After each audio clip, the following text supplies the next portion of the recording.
Profundamente comprometido con los acontecimientos que jalonan la andaduría social y política del país donde nació, la vida de Ignacio Manuel Altamirano, escritor, publicista, maestro, diputado, militar, magistrado y cónsul. Sigue un curso paralelo al de la historia mexicana de su tiempo. Nacido en Tixtla, en el estado de Guerrero, a mediados de 1834, en el seno de una familia indígena, Altamirano cumple sus 14 años sin hablar todavía castellano, lengua de la cultura oficial, y por lo tanto, sin saber leer ni escribir.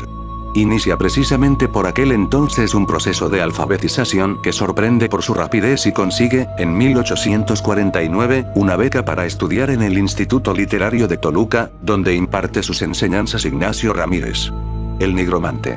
Intelectual mulato y libre pensador, futuro ministro con Porfirio Díaz, cuyo interés por la juventud indígena le convierte en mentor y amigo Altamirano. La influencia de su maestro prende rápidamente en el joven, que pronto va a dar pruebas del doble amor, por sus raíces indígenas y por una cultura que bebe en las ardientes fuentes del romanticismo europeo, que dirigirá y determinará las opciones más relevantes de su vida.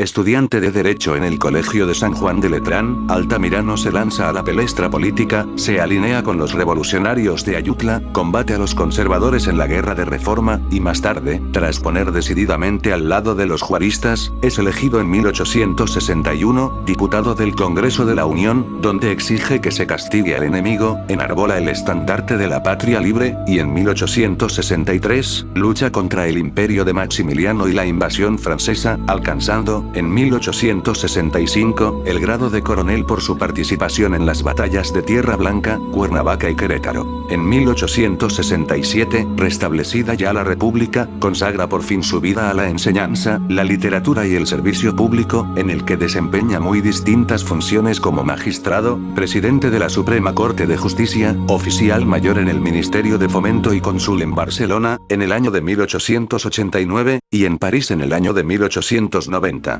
Funda, junto con su maestro Ignacio Ramírez y Guillermo Prieto, El Correo de México, publicación que le sirve para defender y exponer su ideario romántico y liberal. 2 años más tarde, en 1869, aparece gracias a sus desvelos la revista El Renacimiento, que se convierte en el núcleo que agrupa y articula los más destacados literarios e intelectuales de la época con el común objetivo de renovar las letras nacionales.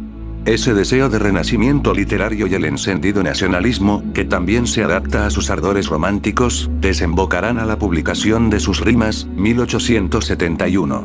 En cuyas páginas las descripciones del paisaje patrio le sirven de instrumento en su búsqueda de una lírica genuinamente mexicana. Antes, en 1868, había publicado Clemencia, considerada por los estudios como la primera novela mexicana moderna, y habría tenido una destacada intervención en las veladas literarias que tanta importancia tuvieron en la historia de la literatura mexicana. Su concepto del hombre y de la patria, su incansable actividad cultural, su defensa de los valores indigenistas, su decidida apuesta por las ideas del progreso, justifican que se le haya comparado con una de las figuras míticas de la historia de México, al afirmar que fue el apóstol de la cultura como Juárez lo fue de la libertad mexicana. La obra educativa de Altamirano fue también notabilísima, y puede afirmarse que sin su figura, la cultura mexicana se habría visto notablemente empobrecida. Fue profesor en la Escuela Nacional Preparatoria, la Escuela de Comercio, la de Jurisprudencia, la Nacional de Profesores y otros establecimientos docentes. Así, tanto por su vida como por su incesante magisterio, Altamirano se ganó a pulso el título de maestro, que tantos mexicanos le otorgan. Entre todas sus obras cabe destacar las novelas La Navidad en las Montañas, publicada en 1871, como una hermosa muestra del utopismo narrativo, y la otra novela llamada El Zarco, que apareció póstumamente, en 1901, así como una abundante producción de género costumbrista, reunida bajo el título genérico de Paisajes y leyendas, tradiciones y costumbres de México, compendio de escritos y artículos agrupados en 2 volúmenes, el primero de los cuales había de editarse en 1884, mientras el segundo solo pudo ver la luz en 1949, cuando había transcurrido casi medio siglo desde la muerte de su autor. Los mejores trabajos de crítica literaria sobre su obra se reunieron en Revistas Literarias de México en 1868. Ignacio Manuel Altamirano, como si tratara de sembrar en el viejo continente la semilla del amor por su país natal, inicia en la última fase de su vida una serie de viajes que le llevarán a ocupar los consulados mexicanos de las ciudades europeas de Barcelona y París, a realizar un postrer periplo por Italia, país del que no regresaría nunca. El 13 de febrero de 1893, enfermo en San Remo, nos lega, antes de lanzar el último suspiro, la más cáustica, breve y acertada definición de la muerte. «¡Qué feo es esto!», exclamó. Atendiendo a su voluntad, y tras ser incinerados, sus restos fueron trasladados a México, el país que tanto había amado, y depositados en la rotonda de los hombres ilustres. Resumen. Ignacio Manuel Altamirano nace en Tixtla, estado de Guerrero en el año de 1834. Fundó el que sería su primer periódico, Los Papachos, en el año de 1852. Es elegido diputado en el Congreso de la Unión. Combate el imperio de Maximiliano y la invasión francesa en el año de 1861. Tiene una destacada participación en el sitio de Querétaro en el año de 1867. Publica su obra, Clemencia, obra que se convertirá en un clásico de la literatura mexicana en el año de 1868. Funda la revista El Renacimiento.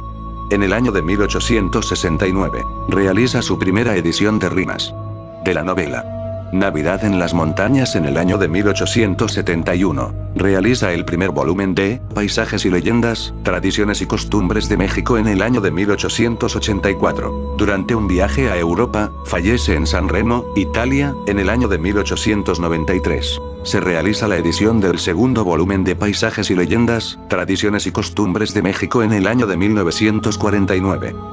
Depsite te da las gracias por haber visto este video, y te invita a que te suscribas al canal, para que estés al pendiente de los próximos videos que lanzaremos para todos ustedes. Dale pulgar arriba, comparte con tus amigos, suscríbete, recuerda que es gratis. Suerte, hasta la próxima.